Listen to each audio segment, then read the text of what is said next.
এতক্ষণ পর্যন্ত তুমি অনেক কষ্ট করে HTML CSS লেখার জন্য মানে আঙ্গুল ব্যথা করে ফেলছো। এখন দেখাবো কিভাবে ম্যাজিক্যালি তুমি খুব সহজে এফিশিয়েন্টলি HTML লিখে ফেলতে পারো। ধরো তুমি একটা HTML ফাইল তৈরি করছো, একদম খা মরুভূমি, এখানে কিচ্ছু লেখা নাই। প্রথম HTML শুরু করার জন্য তোমার কি করা লাগবে? একটা স্ট্রাকচার লিখতে হবে। HTML থাকবে, হেড থাকবে, বডি থাকবে, উপরে কিছু টাইটেল থাকবে, মেটা ট্যাগ থাকবে। এই পুরো জিনিসটাই তুমি জাস্ট একটা জিনিস দিয়ে নিয়ে আসতে পারো। এই জন্য তোমার কিবোর্ডের শিফট বাটনের চাপ দিয়ে 1 যেখানে লেখা আছে সেই 1-এর চাপ দাও, তাহলে এই এক্সক্লেমেটরি একটা চিহ্ন আসবে। এরপর তুমি দেখবা এই ইমেট অ্যাব্রিভিয়েশন, বাস এটা ট্যাপ করে দাও অথবা এন্টার চাপ দিয়ে দাও। ধরো আমি ট্যাব মেরে দিলাম, পুরো একটা স্ট্রাকচার, এই যে ডক টাইপ, HTML, তারপরে হেড, বডি একবারে চলে আসছে। তুমি যদি ট্যাব মারো তাহলে এই মাউস পয়েন্টারটা এখন এই জায়গায় আছে, আরেকবার ট্যাব মারলে এখানে, তারপরে মারলে এখানে চলে আসবে। এখন তুমি চাইলে এখানে জাস্ট টাইপ করা শুরু করে দাও যে মাই ওয়েবসাইট, তাহলে ওই ডিফল্ট লেখাটা চেঞ্জ হয়ে গিয়ে তোমার লেখাটা চলে আসবে। কত সহজ এবং সিম্পল। আর তুমি যদি ধরো এরকম একটা ডিভ লিখতে চাও, যে আমরা সাধারণত অনেক ডিভ লিখি, তো ডিভ লিখলাম, তার সাথে একটা ক্লাস দিব, যে ভিতরে আমার রো বা কন্টেনার একটা ক্লাস থাকবে। তো অত কষ্ট করার দরকার নেই, জাস্ট রো লিখে দাও, তাইলেই এটা ক্লাস সহ নিয়ে নেবে। কত সিম্পল জিনিসটা। তুমি যদি আরও কাজ করতে চাও, যে আচ্ছা ঠিক আছে এখানে আমি শুধু ডিভ যেহেতু করব, ডিভ খুব কমনলি ইউজ করা একটা ট্যাগ, এইটা করার জন্য তোমাকে ওই ডিভও লেখার দরকার না, জাস্ট তুমি যদি ডট রো লেখো, তাইলে কিন্তু এই ইমেট অনেক চাল্লু আছে, ও বুঝে ফেলবে যে তুমি ডিভ লেখার চেষ্টা করতেছ। এরপরে তুমি এর ভিতরে আরও অনেক কিছু লিখতে পারো, তোমার যেটা দরকার ভিতরে লিখে ফেলতে পারো। ধরো তুমি এর ভিতরে একটা H1 ট্যাগ লিখলা, তারপরে H1 লেখে তুমি এখানে টাইটেল বা কিছু একটা লিখলা, এর নিচে গিয়ে তুমি হয়তো একটা প্যারাগ্রাফ ডিসক্রিপশন লিখলা, তারও নিচে গিয়ে একটা বাটন লিখলা যে BTN, এটাও ইমেট দিয়ে তুমি এভাবে লিখে ফেললা। তো এই যে তুমি এত কষ্ট করতেছো, এইটা আসলে এতভাবে করার দরকার নাই। তুমি দেখো যে এইটার পাশাপাশি সিবলিং বলে, এরা ভাই বোন, একই লেভেলে আসে। যদি নিচে থাকে তাইলে এটা চাইল্ড, যেমন এক লেভেল নিচে ডিভের ভিতরে প্যাটের মধ্যে আসে H1, তার ডিভের চাইল্ড বাচ্চা H1, আর H1 আর P এরা কিন্তু ভাই বোন। তো এই এই স্ট্রাকচারটা, এটা যদি তুমি সহজে করে ফেলো, ধরো ডট রো দিলে তো ডিপ তৈরি হয়ে যাবে, এর বাচ্চা তার এই গ্রেটার দেন সাইন হবে H1। এটা যদি করো দেখবা এই রো এর ভিতরে H1 কিন্তু হয়ে গেছে। তুমি যদি মনে করো যাচ্ছে শুধু H1 থাকলে হবে না, তার সাথে ভাই বোন প্লাস করে একটা P থাকবে, বাস ট্যাব মারলা, দেখো যে H1 এর সাথে একটা পিও হয়ে গেল। ধরো আমরা যদি দেখি যে P এর পাশাপাশি একটা বাটনও লাগবে, বাস তাহলে এই একবারে অনেকগুলো জিনিস হয়ে গেল। তোমার যদি মনে হচ্ছে আচ্ছা এই যে ডিবের মতো রো, এইরকম আমার একটা না 3টা দরকার, তার একটা ডিপ থাকবে যেটার মধ্যে H1 P আবার বাটন থাকবে, এই জিনিসটাই 3বার হবে আর কি। তো সেটা করাটা তোমার খুব সোজা। তুমি এই যে রো জিনিসটা, ধরো আমরা আগে এই জিনিসটা আগে করে ফেলি, যে ধরো রো জিনিসটা আছে, এটা যদি তোমার 3টা দরকার, তাহলে এই মাল্টিপ্লাইড গুণ চিহ্ন 3 দিলে 3টা ডিভ হয়ে যাবে রো সহ। তুমি সেটা করার পরে বললে যে রো 3টা তো করবাই, কিন্তু প্রত্যেকটার প্যাটার মধ্যে একটা H1 দিয়ে দাও, বাস। তাহলে কি করলো, 3টা ডিভ কিন্তু করলো রো ক্লাস সহ, তার সাথে কি করছে প্রত্যেকটার প্যাটের ভিতরে একটা করে H1 দিয়ে দিছে। তুমি বলে ভাই শুধু H1 দিলে কি প্যাট ভরবে? আমার সাথে সাথে একটা প্যারাগ্রাফ দিবা, ওকে, এর পাশে একটা বাটনও দিবা, ঠিক আছে। তাইলে তুমি কি করলা, এই যে রো 3টা H1, তার সাথে একটা প্যারাগ্রাফ, তার সাথে একটা বাটন, বাস তোমার এই 3টা স্ট্রাকচার হয়ে গেল। এবং তুমি যদি বুটস্ট্র্যাপ দিয়ে এই জিনিসগুলো করতে চাও, তোমার লাইফ অনেক অনেক বেশি ইজিয়ার হয়ে যাবে। সো অনেক HTML লেখার কাজটা কিন্তু সহজ করে দিচ্ছে এই ইমেট।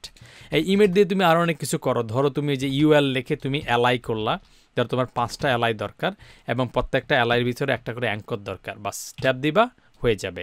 তারপরে মাউস পয়েন্টার বা এই যে কার্সর নিয়ে ক্লিক করার দরকার না, জাস্ট ট্যাপ বাটন করো, এই জায়গা মতো কার্সর নিয়ে যাবে, তুমি লিখে দিলা এটা ফার্স্ট, তারপরে ট্যাপ দিলে HRF নিবে।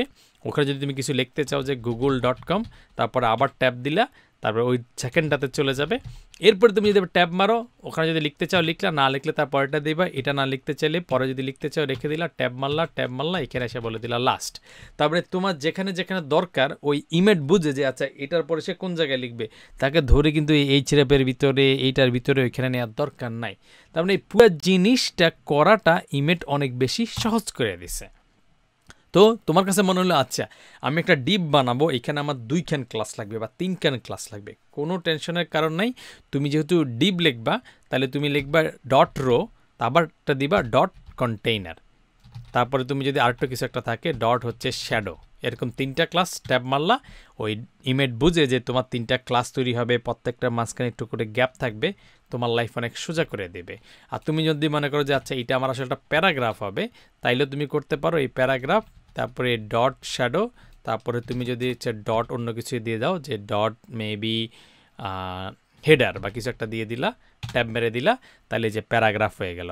তার মানে তুমি যদি ট্যাগের নাম লিখো তাহলে ওই ট্যাগটার সাথে ক্লাসটা তৈরি হবে, যেমন হচ্ছে মাই ক্লাস।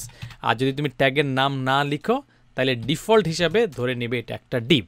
তো এইভাবে তুমি যদি হচ্ছে ক্লাস নিয়ে কাজ না করে তুমি আইডি নিয়ে কাজ করলো, যে তোমার একটা স্প্যান লাগবে যেটার আইডি হবে হচ্ছে ইউজার নেম, বাস তুমি এই আইডি জিনিসটাকে স্টাইল অ্যাপ্লাই করার জন্য কি করো, একটা ওই হ্যাশ সাইন দিয়ে দাও, এখানেও সেম কাজটা, বাস আইডি হয়ে গেল।